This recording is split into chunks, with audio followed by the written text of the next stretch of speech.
Hi, എല്ലാവർക്കും spoken English ക്ലാസ്സിലേക്ക് സ്വാഗതം. ഈ ക്ലാസ്സുകളിൽ നമ്മൾ കാണുന്നത് മലയാളത്തിൽ നമ്മൾ പറയുന്ന ഞാൻ എഴുതിയിട്ടുണ്ടാകും, അവൻ എഴുതിയിട്ടുണ്ടാകും, ഞങ്ങൾ പോയിട്ടുണ്ടാകും. ഇതെങ്ങനെ ഇംഗ്ലീഷിൽ പറയും അതാണ് കാണുന്നത്.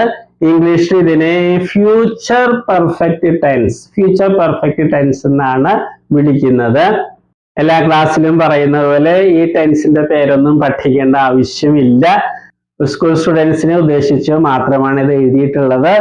ഈ വാചകം ഉണ്ടാക്കുന്നത് സബ്ജക്റ്റ്, അതിന്റെ കൂടെ വിൽ ഹാവ്, നമുക്ക് ഷാൽ ഹാവും ഉപയോഗിക്കാം, പക്ഷെ നമ്മളിവിടെ വിൽ ഹാവ് ആണ് ഉപയോഗിക്കുക. അതിന്റെ കൂടെ past participle form, PP form ഇവിടെ എഴുതിയിരിക്കുന്നത് സ്ഥലമില്ലാത്തത് കൊണ്ടാണ് പാസ്റ്റ് പാർട്ടിസിപ്പിൾ ഫോം എന്ന് തന്നെ പഠിക്കണം. ഈ രീതിയിലാണ് നമ്മൾ ഈ വാചകം ഉണ്ടാക്കുന്നത്. ഞാൻ എഴുതിയിട്ടുണ്ടാകും, ഇത് പ്രത്യേകം ശ്രദ്ധിക്കുക. നമ്മൾ ഇതേപോലെ തന്നെ വേറൊരു അർത്ഥത്തിൽ ഉപയോഗിക്കാറുണ്ട്, അത് പിന്നീട് കാണാം, ഇത് മനസ്സിൽ സൂക്ഷിക്കണേ.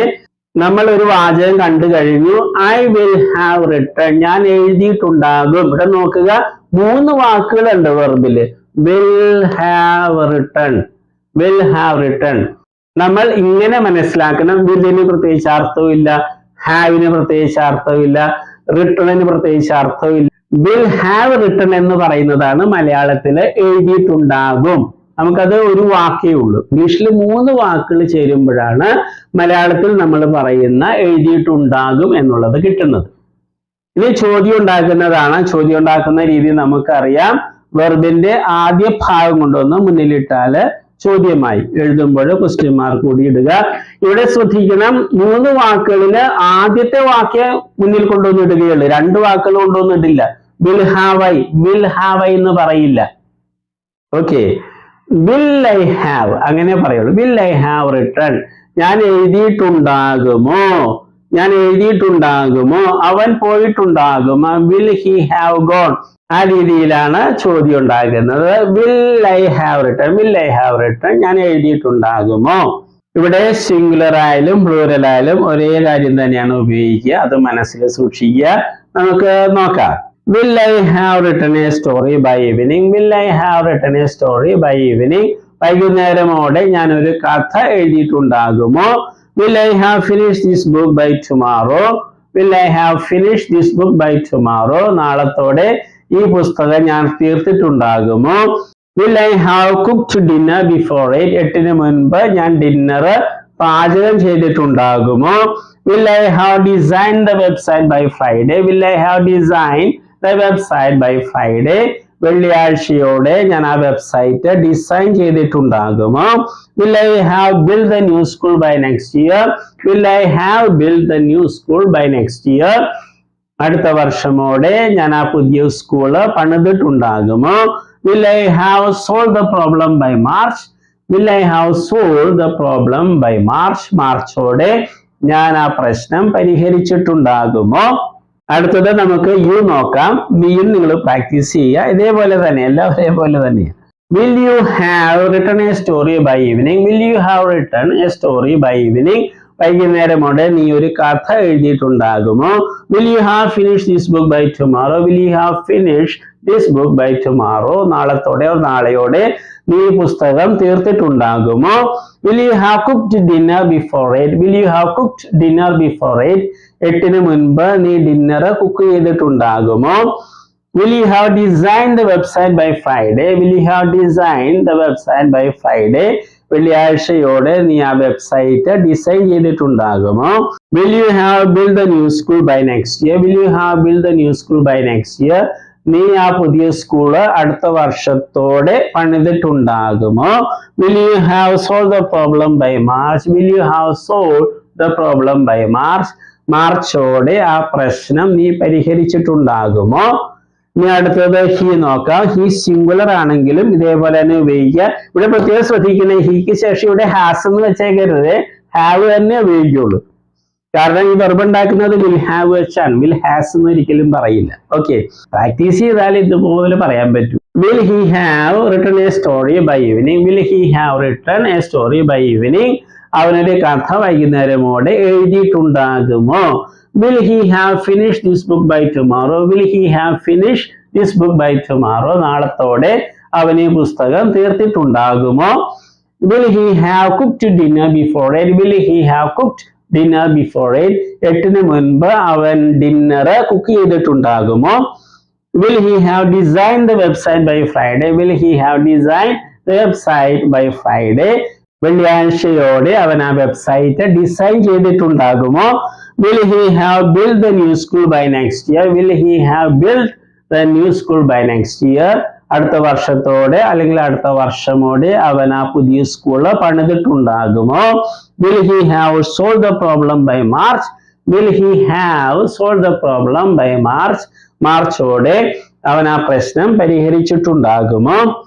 അടുത്തത് ഷീ വെച്ച് ഇതുപോലെ തന്നെ പ്രാക്ടീസ് ചെയ്യുക. നമ്മൾ ദേയിലേക്ക് പോവുകയാണ്. ദേ പ്ലൂറലാണ്, അവർ ഇവർ ഇത് തന്നെ ഉപയോഗിക്കുക. സിംഗുലർ ആയാലും പ്ലൂറൽ ആയാലും ഇത് തന്നെ ഉപയോഗിക്കുക. Will they have written a story by evening? Will they have written a story by evening? വൈകുന്നേരമോടെ അവർ ഒരു കഥ എഴുതിയിട്ടുണ്ടാകുമോ? Will they have finished this book by tomorrow? Will they have finished this book by tomorrow? നാളത്തോടെ അവർ ഈ പുസ്തകം തീർത്തിട്ടുണ്ടാകുമോ? Will they have cooked dinner before 8? Will they have cooked dinner before 8? 8-ന് മുൻപ് അവർ dinner cook ചെയ്തിട്ടുണ്ടാകുമോ? Will they have designed the website by Friday? Will they have designed the website by Friday? വെള്ളിയാഴ്ചയോടെ അവർ ആ website design ചെയ്തിട്ടുണ്ടാകുമോ? Will they have built the new school by next year? Will they have built the new school by next year? പുതിയ school അവർ അടുത്ത വർഷത്തോടെ പണിതിട്ടുണ്ടാകുമോ? Will they have solved the problem by March? Will they have solved the problem by March? മാർച്ചോടെ അവർ ആ പ്രശ്നം പരിഹരിച്ചിട്ടുണ്ടാകുമോ? ഈ രീതിയിൽ നമ്മൾ practice ചെയ്യണം. Practice ചെയ്താലേ ഒഴുക്കോടെ പറയാൻ പറ്റുകയുള്ളൂ. 2 വാചകങ്ങളാണ് കണ്ടിട്ടുള്ളത്. ഞാൻ എഴുതിയിട്ടുണ്ടാകും, ഐ വിൽ ഹാവ് റിട്ടൺ. ഇപ്പോഴല്ല, ഫ്യൂച്ചറിൽ ഭാവിയിൽ ചെയ്ത് തീർത്തിട്ടുണ്ടാകും എന്ന അർത്ഥത്തിലാണ്, അത് മനസ്സിലാക്കണേ. അതിന്റെ ചോദ്യം നമ്മൾ ഇന്ന് കാണുകയുണ്ടായി, വിൽ ഐ ഹാവ് റിട്ടൺ, ഞാൻ എഴുതിയിട്ടുണ്ടാകുമോ? ഇനി 2 വാചകങ്ങൾ കൂടിയുണ്ട്, നെഗറ്റീവ് ചോദ്യവും. അടുത്ത ക്ലാസ്സുകളിൽ കാണാം. എല്ലാ ക്ലാസ്സിലും പറയുന്ന പോലെ പ്രാക്ടീസ് ചെയ്യണം. ഇനി ഈ വാക്കുകൾ കൂട്ടിച്ചേർത്തില്ലെങ്കിലും കുഴപ്പമില്ല. ബൈ ഈവനിങ് ഒക്കെ അതിന്റെ അർത്ഥം നമ്മൾ കഴിഞ്ഞ ക്ലാസ്സുകളിൽ പറയേണ്ടായി, അതുകൊണ്ട് ആവർത്തിക്കാഞ്ഞതാണ്. അല്ലാതെ മറ്റു വെർബ്സ് ക്രിയകൾ എടുത്ത് എപ്പോഴും പാസ്റ്റ് പാർട്ടിസിപ്പിൾ ഫോമിൽ ഉപയോഗിക്കും ഇവിടെ, അത് മറക്കരുത്. അതുകൊണ്ടാണ് ഈ 4 ഫോംസ് അറിയണമെന്ന് പറയുന്നത്. ഇംഗ്ലീഷ് ഈ 4 ഫോംസ് വെച്ചുള്ള പരിപാടിയാണ്. അതുപോലെ വീഡിയോ കോൾ നടത്തി നിങ്ങൾ പ്രാക്ടീസ് ചെയ്യുക. അടുത്തില്ലെങ്കിൽ വീഡിയോ കോളെങ്കിലും ചെയ്ത് അരമണിക്കൂറെങ്കിലും പ്രാക്ടീസ് ചെയ്യണം. ഇന്ന് കണ്ട കാര്യം അരമണിക്കൂർ പ്രാക്ടീസ് ചെയ്യുക. അതോടെ നമ്മുടെ മനസ്സിലാഴത്തിൽ പതിയും. ഒഴുക്കോടെ ഇംഗ്ലീഷ് പറയാം. ഓക്കെ, ഇനി വെർബിന്റെ ലിസ്റ്റ് ഉണ്ട്. എല്ലാ ദിവസവും കുറച്ച് ദിവസങ്ങളിലും പഠിക്കുക. അതോടൊപ്പം പുതിയ വാക്കുകൾ ഉച്ചാരണം കറക്റ്റായിട്ട്, കാരണം ഇംഗ്ലീഷിൽ എഴുതുന്ന പോലെ എല്ലാവരും പറയുന്നത്, അതുകൊണ്ട് ഉച്ചാരണം വളരെ പ്രധാനപ്പെട്ടതാണ്. ഉച്ചാരണം മലയാളത്തിൽ കൊടുത്തിട്ടുള്ള ഡിക്ഷണറികൾ കിട്ടും, അത് വാങ്ങിക്കുക, പുതിയ വാക്കുകളും പഠിക്കുക. Okay, all the best. നമ്മൾ വെർബുകളാണ് കാണുന്നത്. വെർബ്സ് എന്ന് പറയുന്നത് ക്രിയകൾ അല്ലെ, വരിക, പോവുക എന്നൊക്കെ പറയുന്നതാണ് വെർബ് അല്ലെ ക്രിയകള്. അപ്പൊ വെർബിന് അല്ലെ ക്രിയക്ക് ധാരാളം രൂപങ്ങളുണ്ട്. ഉദാഹരണമായിട്ട് മലയാളത്തിൽ എഴുതുക എന്ന ക്രിയ അല്ലെങ്കിൽ വെർബ് എടുക്കുക, അങ്ങനെ ഒത്തിരി രൂപങ്ങൾ. എഴുതുക, എഴുതും, എഴുതുകയാണ്, എഴുതിയിട്ടുണ്ടായിരുന്നു, എഴുതുവാൻ, എഴുതുമായിരുന്നു, എഴുതണമായിരുന്നു, അങ്ങനെയൊക്കെ ധാരാളം രൂപങ്ങൾ മലയാളത്തിലുണ്ട്. അതുപോലെ ഇംഗ്ലീഷിലുണ്ട് ധാരാളം ഫോംസ്, രൂപങ്ങളുണ്ട്. അതിൽ 4 എണ്ണമാണ് ഇംഗ്ലീഷിലെ ഏറ്റവും പ്രധാനപ്പെട്ട രൂപങ്ങൾ. അതേതൊക്കെയാണ്? ഫോം എന്ന് വെച്ചാൽ രൂപം. Base form, present form, past form, past participle form. ഈ 4 രൂപങ്ങളാണ് ഏറ്റവും പ്രധാനപ്പെട്ടത്. കാരണം ഇംഗ്ലീഷില് എല്ലാ ടെൻസ് എന്ന് പറയുന്നത് അത് മറ്റൊക്കെ ഉണ്ടാക്കുന്നത് ഈ 4 എണ്ണത്തില് ഏതെങ്കിലുമൊക്കെ ഉപയോഗിച്ചാണ് ടെൻസും മറ്റും ഉണ്ടാക്കുന്നത്. അപ്പൊ ഈ 4 എണ്ണം അറിഞ്ഞിരിക്കണം, എങ്കിലേ ഇംഗ്ലീഷ് സംസാരിക്കാനും എഴുതാനൊക്കെ സാധിക്കുകയുള്ളൂ. ഉദാഹരണമായിട്ട് ബേസ് ഫോം അല്ലേ, ഉദാഹരണമായിട്ട് റൈറ്റ് എന്ന വെർബ് എടുക്കുന്നു, അതിന്റെ അർത്ഥം എന്താണ്? എഴുതുക. പ്രസന്റ് ഫോമില് റൈറ്റ് ഉണ്ട്, റൈറ്റ്സും ഉണ്ട്. ഇത് പ്ലൂറലാണ്, ഇത് സിംഗുലർ ആണ്. ഇതിന്റെ അർത്ഥം എന്താണ്? എഴുതാറുണ്ട് അല്ലെങ്കിൽ എഴുതുന്നു. ഇത് രണ്ടുപേരും അർത്ഥം മലയാളത്തില്. പല കുട്ടികളും പ്രസന്റ് ഫോമിൽ ചോദിക്കുമ്പോൾ അവര് എഴുതുക എന്ന് പറയും. അത് തെറ്റാണ്. ഈ പ്രസന്റ് ഫോമില് റൈറ്റിന്റെ അർത്ഥം എഴുതാറുണ്ട് എന്നുള്ളതാണ്. എഴുതുക എന്നുള്ളത് ബേസ് ഫോമാ. ഇത് ഒത്തിരി പേര് തെറ്റായിട്ട് സ്കൂളിൽ പഠിച്ചിട്ടുണ്ട്. പാസ്റ്റ് ഫോമിൽ അതിന്റെ അർത്ഥം എന്താണ്? വാക്ക് എന്താണ്? റോട്ട്. അതിന്റെ അർത്ഥം എഴുതി എന്നുള്ളതാണ്. പിന്നെ പാസ്റ്റ് പാർട്ടിസിപ്പിൾ ഫോം ഉണ്ട്, അതിന്റെ റൈറ്റിൻ്റെത് റിട്ടൺ എന്നുള്ളതാണ് ആ ഫോം. അതിന് പല അർത്ഥങ്ങളുണ്ട്, മാറി മാറി വരും. പിന്നെ ഒരു കാര്യം നമ്മൾ അറിഞ്ഞിരിക്കുക, ഈ ബേസ് ഫോമും പ്രസന്റ് ഫോം പ്ലൂറലും ഇംഗ്ലീഷ് ഭാഷയിലെ വെർബുകൾക്ക് ഒരെണ്ണത്തിനൊഴികെ, ബി എന്ന വെർബിനൊഴികെ ബാക്കി എല്ലാ വെർബുകൾക്കും ഒരേപോലെയാണ്. സ്പെല്ലിങ്ങും ഉച്ചാരണമൊക്കെ ഒരേപോലെ തന്നെയാണ്. ഏത്? ബേസ് ഫോമും പ്രസന്റ് ഫോം പ്ലൂറലും.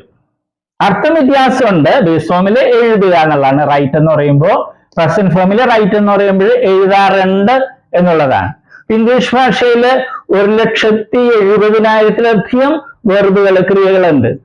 അപ്പൊ അതില് ഈ വെർബ് ഒഴിച്ച്, ബി എന്നൊരു വെർബുണ്ട് ഇംഗ്ലീഷില്, അത് ഒഴിച്ച് ബാക്കി എല്ലാ വെർബുകളുടെയും ബേസ് ഫോമും പ്രസന്റ് ഫോം പ്ലൂറലും ഒരേപോലെ, ഒരേ സ്പെല്ലിംഗ്, ഒരേ ഉച്ചാരണം. ഓക്കെ, അതുകൊണ്ട് നമ്മൾ ഇത് പ്രത്യേകിച്ച് പഠിക്കില്ല. നമ്മൾ ഇത് മൂന്നുമാണ് പഠിക്കുന്നത്. അത് നമ്മൾ സ്കൂളിൽ പഠിച്ചിട്ടുണ്ട് അല്ലെ? Come, came, come, go, went, gone, അത് തന്നെ സാധനം. പിന്നെ നേരത്തെ ഒരു കാര്യവും കൂടി, ഇംഗ്ലീഷിൽ നേരത്തെ പറഞ്ഞു 1,70,70,000 വെർബ്സ് ഉണ്ട്. അതിൽ ഭൂരിഭാഗം വെർബുകളുടെയും ഈ പാസ്റ്റ് ഫോമും പാസ്റ്റ് പാർട്ടിസിപ്പിൾ ഫോമും ഉണ്ടാക്കുന്നത് ഈ പ്രസന്റ് ഫോമിന്റെ കൂടെ ഡി അല്ലെങ്കിൽ ഇ ഡി എന്ന് കൂട്ടിച്ചേർത്താണ്.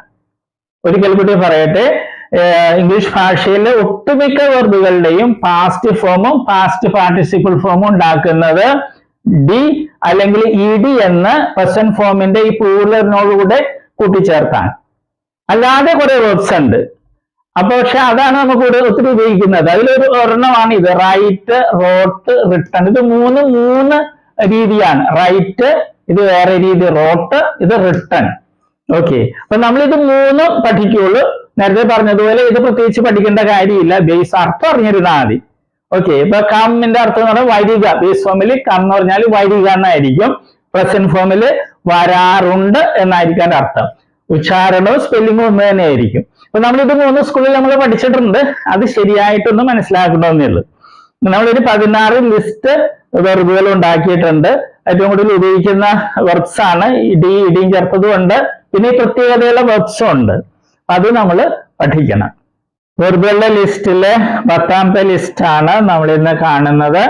വെർബുകളിലെ ഏറ്റവും പ്രധാനപ്പെട്ട 4 ഫോംസ് ആണ് ഇംഗ്ലീഷില്: base form, present form, past form, past participle form.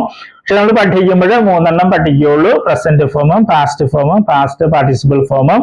കാരണം ബേസ് ഫോമും പ്രസന്റ് ഫോം പ്ലൂറലും ഒരേപോലെയാണ് ഇരിക്കുന്നത്. സ്പെല്ലിങ്ങും ഉച്ചാരണവും അർത്ഥം വ്യത്യാസമുണ്ട്. പിന്നെ മറ്റൊന്ന്, പ്രസന്റ് ഫോമില് പ്ലൂറലും ഉണ്ട്, സിംഗുലറും ഉണ്ട്. അപ്പൊ ആദ്യം എഴുതിയിട്ടുള്ളത് പ്ലൂറലാണ്, സിംഗുലർ ആണ് രണ്ടാമത്. സാറിന് എസ് ഉണ്ടാവും, അല്ലെങ്കിൽ IES എന്നൊക്കെ ഉണ്ടാവും. ഓക്കെ, നമുക്ക് തുടങ്ങാം. Present form, past form, past participle form. Run, ran, run. Come, came, come. become, became, become. overcome, overcame, overcome. ഇതിന്റെ പ്രത്യേകത എന്താണ്? ഇവയുടെ പാസ്റ്റ് ഫോമും പാസ്റ്റ് പാർട്ടിസിപ്പിൾ ഫോമും ഡി എന്നോ ഇ ഡി എന്നോ കൂട്ടിച്ചേർത്തല്ല ഉണ്ടാക്കിയിട്ടുള്ളത്, വ്യത്യാസമുണ്ട്. അത് പ്രത്യേകം ശ്രദ്ധിക്കുക. ഇനിയുള്ള വെർബുകളുടെയൊക്കെ പാസ്റ്റ് ഫോമും പാസ്റ്റ് പാർട്ടിസിപ്പിൾ ഫോമും ഉണ്ടാക്കുന്നത് പ്രസന്റ് ഫോം പ്ലൂറലിന്റെ കൂടെ ഡി എന്നോ ഇ ഡി എന്നോ കൂട്ടിച്ചേർത്താണ്. Okay, we shall start. amuse, amused, amused. appreciate, appreciated, appreciated. battle, battled, battled. chalk, chalked, chalked. concentrate, concentrated, concentrated. disappear, disappeared, disappeared. educate, educated, educated. empty, emptied, emptied. exist, existed, existed. learn, learned, learned. form, formed, formed. guide, guided, guided. grab, grabbed, grabbed. grin, grinned, grinned. divide, divided, divided. enter, entered, entered. lick, licked, licked. miss, missed, missed. mix, mixed, mixed. peel, peeled, peeled. listen, listen, listen, name, named, named, separate, separated, separated, serve, served, served, water, watered, watered. ഈ വെർബുകളെല്ലാം ഇംഗ്ലീഷിൽ ഏറ്റവും കൂടുതൽ ഉപയോഗിക്കുന്ന വെർബുകളുടെ ലിസ്റ്റിൽപ്പെട്ടതാണ്. ഇവ പ്രത്യേകിച്ച് പഠിക്കണം, ഉച്ചാരണം പഠിക്കണം, സ്പെല്ലിംഗ് ഒക്കെ പഠിക്കുന്നത് എഴുതാൻ സഹായിക്കും, അർത്ഥവും ശരിക്കും പഠിക്കണം. പിന്നെ ചില വെർബുകൾക്ക് പ്രത്യേകതകളൊക്കെ ശ്രദ്ധിക്കണം. സിംഗുലർ ആകുമ്പോൾ ചിലപ്പോ IES എന്നൊക്കെ കൂടി ചേർത്തിട്ടുണ്ടാവും, അത് പ്രത്യേകം ശ്രദ്ധിക്കുക. അല്ലെ പാസ്റ്റും പാസ്റ്റ് പാർട്ടിസിപ്പിളിലൊക്കെ ചിലപ്പോ അക്ഷരങ്ങൾ ഇരട്ടിച്ചിട്ടുണ്ടാവും, അതും പ്രത്യേകം ശ്രദ്ധിക്കുക. എഴുതുമ്പോൾ കറക്റ്റ് ആയിട്ട് എഴുതാൻ സഹായിക്കും. Okay, all the best.